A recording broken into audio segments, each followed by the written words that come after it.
Um, y'all, I'm just waking up and I'm seeing some of these responses to my assigned whiteness at birth videos, and I just have to remember, it makes me sad, but it's true, that unfortunately for a lot of white folks, there's just a constant effort to figure out how to escape whiteness without having to do any work. And I certainly am not wanting to aid and abet in that foolishness. So let me give some clarifications for those of you who are like, score. Sonya just gave me permission to not think about being white anymore. Because that's not what I'm doing. What I am proposing, here's the thing. Well, here's my primary thesis: that white people cannot escape the violences of whiteness without reckoning with their history, without reckoning with their ancestors.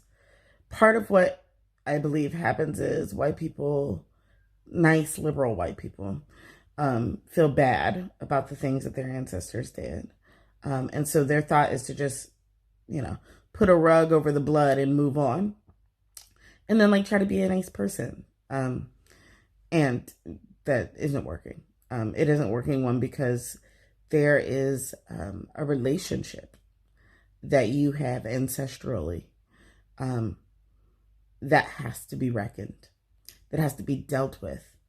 And I could talk about this in this real woo-woo way. I could just talk about it in a therapeutic model, right?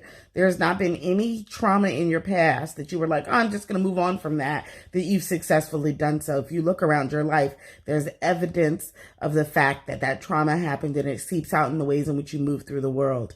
The history of whiteness is a trauma. On the whole world, a trauma on the whole world. And every day, people of color have to deal with the trauma of whiteness. The problem is white people have been trying not to deal with the trauma of whiteness in their own lives. And the only way to do that is to actually go back and heal. To heal your relationship with your ancestors, to grieve the loss of their humanity through their violent acts, to learn what it was that it made them, to seek who they were before they became white, to see what can be salvaged from that place that is within your own culture, and to account for that which was done in harm to gain power. That's the only way to move from whiteness. So I propose assigned whiteness at birth as a position by which to return to an inquiry without having your white guilt derail you. But it is not a proposition to be like, oh, I'm just, I'm not going to be white anymore. I'll be something else. Is not what I'm saying. So let me just get really clear with that, because Lord knows, Jesus, I love y'all. But really it is in the mindset, in the cultural mindset of whiteness, to figure out how to not have to sit in the discomfort of that history. And what I'm offering is that actually becoming a race traitor for whiteness.